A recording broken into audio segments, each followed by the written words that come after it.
আসসালামু আলাইকুম প্রিয় দেশবাসী। বাংলাদেশ স্বাধীনতা যুদ্ধে 25শে মার্চ পাকিস্তান বাহিনী তারা হামলা চালায় ঢাকায়, এবং ওই রাতেই বঙ্গবন্ধু শেখ মুজিবুর রহমান স্বাধীনতা ঘোষণা করেন, যা সংবিধানের প্রথম পাতায় লিপিবদ্ধ আছে। এখানে পরিষ্কারভাবে উল্লেখ আছে 26 মার্চ 71 ইংরেজি বঙ্গবন্ধু শেখ মুজিবুর রহমান স্বাধীনতা ঘোষণা করেন। কিন্তু ঘোষণার পূর্বেই তো বঙ্গবন্ধু শেখ মুজিবুর রহমান 7ই মার্চে বলে দিয়েছেন যে আমি যদি আর হুকুম দেওয়ার নাও পারি, আপনাদের যা যা আছে তা লইয়া ঝাঁপিয়ে পড়বেন। আর ওই 25 তারিখেই বাংলার দামাল ছেলেরা যুদ্ধে ঝাঁপিয়ে পড়েছিল। ধারাবাহিক যে কর্নেল ওলির যে কথা মতো 27শে মার্চ বিদ্রোহ ঘোষণা করেন প্রথম কর্নেল ওলি। তারপর শেখ এই জিয়াউর রহমানকে নিয়ে কালুরঘাট বেতার কেন্দ্রে শেখ মুজিবের পক্ষে জিয়াউর রহমান স্বাধীনতা ঘোষণা করেন আবার। এইভাবে তো বাংলার আনাচে খানাচে যা আমরার জানা অজানা মানুষ স্বাধীনতার পক্ষে বঙ্গবন্ধুর নাম নিয়েই জয় বাংলা জয় বঙ্গবন্ধু স্লোগান দিয়ে যুদ্ধে ঝাঁপিয়ে পড়ে। যারা বাংলাদেশে যুদ্ধ করেছে স্বাধীনতার পক্ষে, সকলেই তো এই বঙ্গবন্ধু শেখ মুজিবকে এই নেতা মান্যই। তাহলে এত বিতর্ক কেন? এই বিতর্কটা এনেছে কে? তারেক রহমান। তারেক রহমান যখন লন্ডন ছিল, উনি বঙ্গবন্ধু শেখ মুজিবকে অকথ্য ভাষায় বিভিন্ন মিটিংয়ে গালাগালি করতেন। উনি এই পর্যন্ত বলেছে যে শেখ মুজিব মানুষ না শয়তান, আপনারা ইউটিউব চার্জ দিলে পাইবেন। তো এখন দেশে গেছে, এখন কিছু বলতেছে না, একদম ফিরিস্তা হইয়া গেছে। ও আওয়ামী লীগ সম্বন্ধে কোনো কথাই বলতেছে না। বাপ ধরছে যে আওয়ামী লীগের মানুষ তার দলকে ভোট দিবে আর ক্ষমতায় যাইয়া আবার এই আওয়ামী লীগের বিরুদ্ধে ইতিহাস বিকৃতি করবে। হ্যাঁ, একজন সামরিক বাহিনী বিদ্রোহ করতেই পারে, এই জন্য কি এই অনেক কিছু হইয়া গেল? কর্নেল ওলির মতো, জিয়াউর রহমানের মতো হাজার হাজার এই আর্মি এই যুদ্ধে ঝাঁপিয়ে পড়ছে। তারপর এই তারেক জিয়া দাবি করে তার বাবা বুঝি বাংলাদেশের প্রথম প্রেসিডেন্ট। ও এই যে 10ই এপ্রিল যে সরকার গঠন করা হয়েছিল, এই এই সরকারও মানে না। তাজউদ্দিন সহ যে একটা অস্থায়ী সরকার গঠন করা হয়েছিল, এই সরকারও মানে না। তারেক জিয়া বলতে চায় তার বাপ বাংলাদেশের প্রধান প্রেসিডেন্ট। তারপর এই 21শে গ্রেনেড হামলায়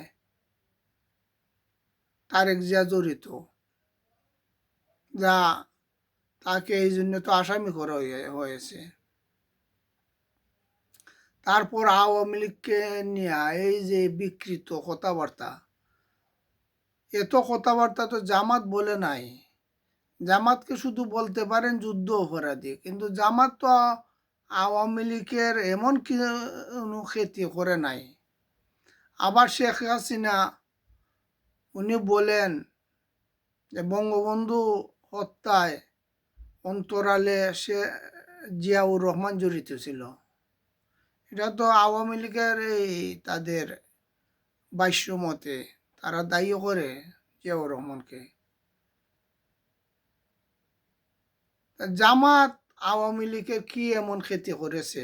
আর জামাত তো সারা বাংলাদেশে ছিল না, তাদের এত সংগঠন। মুসলিম লীগ ছিল, ডানপন্থী ছিল, বামপন্থী ছিল।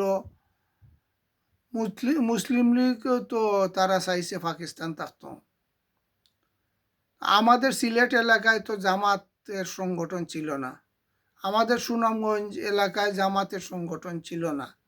যারা রাজাকার রিদ গেছে তারা তো সাধারণ কৃষক ফ্যামিলির বা কিছু মধ্যবিত্ত ফ্যামিলির লোকেই রাজাকারও গেছে, এরা তো জামাত ছিল না। আমরা দিরাইশাল্লাহ যারা রাজাকার, এরা কি জামাতের সংগঠনের সঙ্গে জড়িত ছিল? দিরাইশাল্লাহর যে যে যে পরিবারগুলা পাকিস্তান সমর্থন করেছিল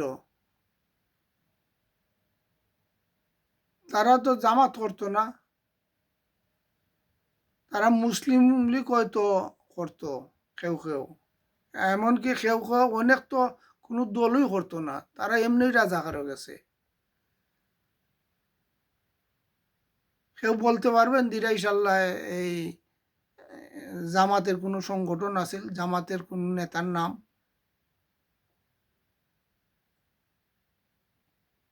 এই জন্য ডালাও বাউয়ে এই জামাতকে যুদ্ধ অপরাধী আর কত বলবেন? এটা এই ফিতনা যদি থাকে তাহলে বাংলাদেশের মাইর তো শেষ হইতো নাই। আমার আর বর্তমান প্রজন্ম এইসব কথা আর খায় না, তারা নিবে না। বর্তমান প্রজন্ম বুঝে এটা যে রাজনৈতিক বক্তব্য। তো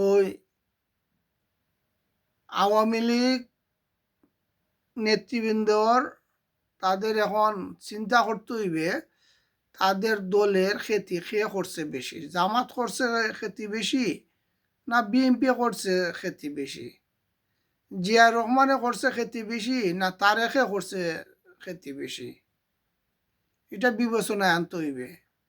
আমরাও তো আওয়ামী লীগ সমর্থন করি, ভোট দিছি। এখন যা ইচ্ছে আপনারা বলবেন।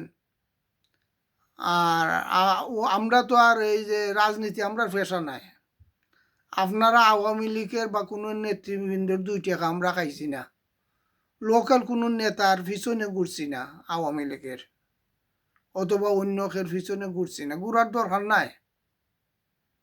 আমরা নিজস্ব স্বাধীনতা আছে, নিজস্ব ব্যক্তিত্ব আছে, আর এই ব্যক্তিত্ব কেউ গেছে আমরা